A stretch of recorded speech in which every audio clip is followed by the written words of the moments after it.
Israelites come out here week in, week out to prophesy the downfall of America. To let the Negroes, Latinos, and Native Americans know that they're the true children of Israel. And to let the so-called white man know that he is Esau according to the Bible.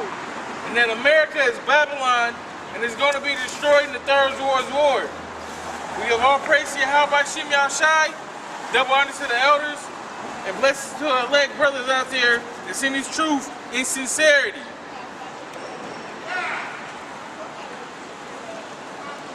Habakkuk, chapter 2, verse 1. I will stand upon my watch. That's right, he said, I will stand upon my watch. That's what we out here. We out here watching. Not only for our nation, we're watching the prophecies. We're watching, period. That's what a watchman does. That's what a soldier does. You gotta be alert. I will stand upon my watch and set me upon the tower, and will watch to see what he will say unto me, and what I shall answer when I am reproved. That's right. You gotta stand on the tower. That's what a watchman does. You gotta watch for when the enemy comes in. And the enemy's already here. The enemy's already all the way around us. So you gotta be circumspect. You gotta watch for what's going on around the world. You gotta watch for the prophecies to come to pass. And the Lord answered me and said, write the vision, and make it plain upon tables, that he may run that readeth it. That's right. And the visions are in these, are the scriptures that are in this book, the Holy Bible, King James Version, 1611, Genesis through Revelations, and the Apocrypha. It says, for the vision is yet for an appointed time, but at the end it shall speak and not lie. That's right, because the end is for an appointed time, and that time is coming rapidly. We're approaching those that we've been in the so-called last days, but these are the last days of the last days. When Esau's big plan is finally going to get set upon our people, and it's the time for our Lord to come back and save us. That's right. Though it tarry, wait for it. That's right, though it tarry, though it seems like it is not coming, though it seems like it's far down the line, or you feel like you've been in this truth for too long, or you're getting weary, you gotta tarry. And that's a cut to them niggas that that fall out the truth and go back into the world, man. God. Because they letting that reprobate spirit get on them, or like Nate, to sell out. Yeah. Or like Nate. You want the kingdom, like we said last week, you want the kingdom in America. You don't want to wait for the Most High Yahweh Shem Yahushai, man. Or for you to fall out, you try to come back in like you never fell out. You didn't tarry.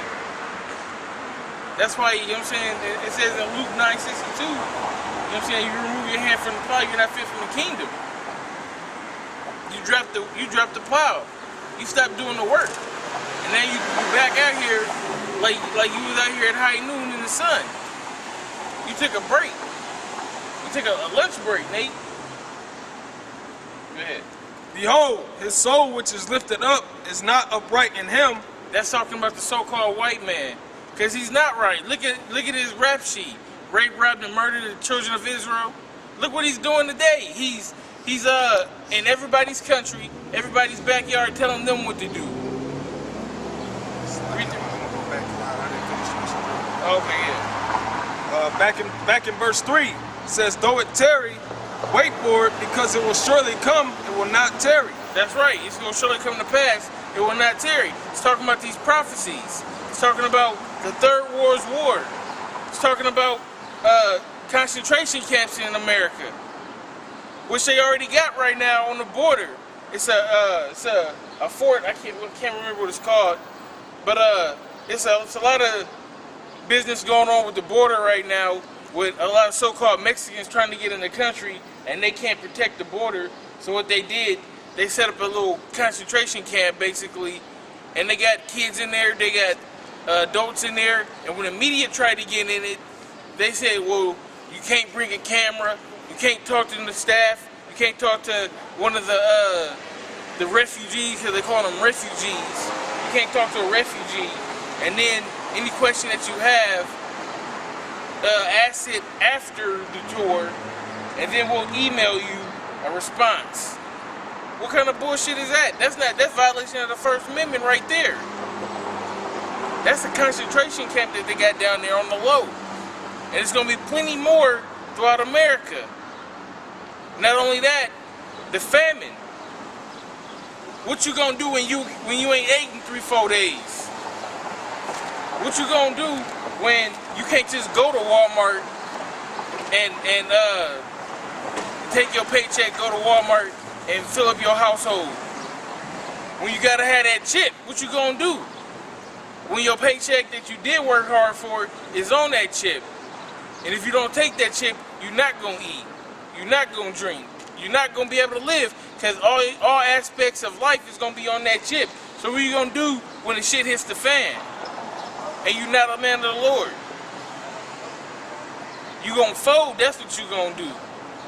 That's what it's talking about. It's gonna surely come to pass. Especially the prophecy of Yahweh Shai, who the world calls Jesus Christ, coming back to destroy this place and to save the elect of Israel. That's what you're tarrying for. That should surely come to pass. Verse 4, behold, his soul which is lifted up is not upright in him, but the just shall live by his faith. That's right. We just explained everything that the white man got planned for you right then and there. And it said, but the just shall live by faith. Because guess what? The Lord said, you shall eat in those days. So in the famine, the just not worried about that. When it comes to the chip, the just, the elect, they're not worried about that. When you want to do your martial law and quarantine the city, the just, we're not worried about that. And why? Why did it say? But the just shall live by his faith. By his faith. The substance of things you hope for, the evidence of things not seen. We got faith that the Lord's gonna have our back in those days. Yay. Faith base. That's what having a faith base is for. So when the shit hits the fan, you gotta have works, because they always say you have faith and works. Your works are justified by your faith, and your faith is justified by your works. Lord willing, the Lord got your back in those days if you're doing what you're supposed to do. Yeah, your works are motivated by faith. You know? Faith, establish your works. That's why you can't have one without the other. You know, because if you have one without the other, it's phony. You know. Yeah, just like coming out here and doing the work every week, man. You know, the Lord, you have to have faith that the Lord's going to protect you while you're out here doing this work, right? Because it's people that don't want to see this truth come out. And to establish faith is to put it to the test, so to speak. You got faith the Lord going to protect you. By establishing that faith or showing that you really believe in it, you're going to be out. You're going to be out here, going hard. Verse 5, it says, yea, also, because he transgresseth by wine, he is a proud man. That's right. All kind of doctrines the white man has. You know, that first off, that there is no God. Atheism. That's one of his transgressions by wine. You know, creating all these other religions, getting our people off of the base of the Most High. That's another wine. His whole democracy system, that's another wine. Pushing his ways on the whole world, that's wine. That's getting the world drunk off of strong delusions. And it said that he's a proud man. And there's no person on this planet that's prouder than a so-called white man. Matter of fact, I was at work the other day, and there's a dude, he got denied for a credit card, and he was mad because he thought that he made enough money, and he said, I got multiple cars and they're all paid off, and I pay my bills every month, and I do this and I do this. Why you deny me for this card, this, that, and the third? it's not me that's denying you. It's the system that denied you. You obviously wasn't good enough to get this card. I ain't said it to him. I can't say it to him, but that's what I wanted to say.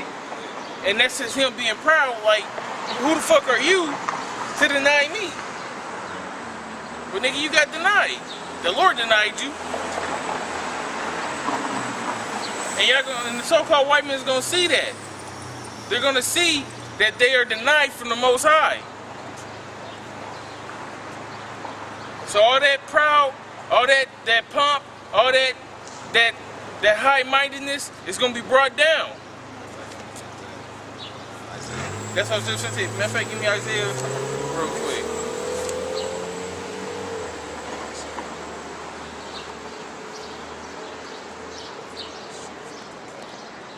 It's like 14 and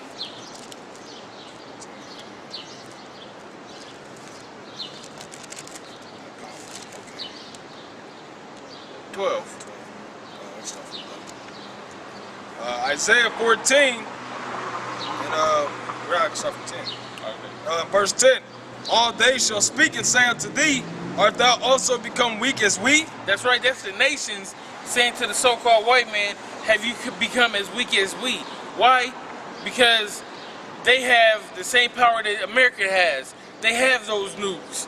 Pakistan got the nuke. China got the nuke. North Korea got the nuke. India got the nuke. All these nations are dark nations that got the nuclear power just like the so-called white man. So jump stupid if you want to in their land, you gonna get it just like they give it.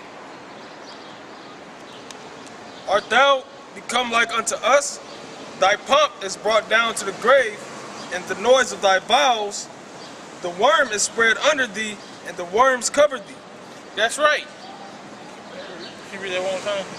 It says, verse 11, thy pomp is brought down to the grave. That's right, that's the high-mindedness. It's not talking about the actual grave, it's talking about falling fast, talking about being brought down low.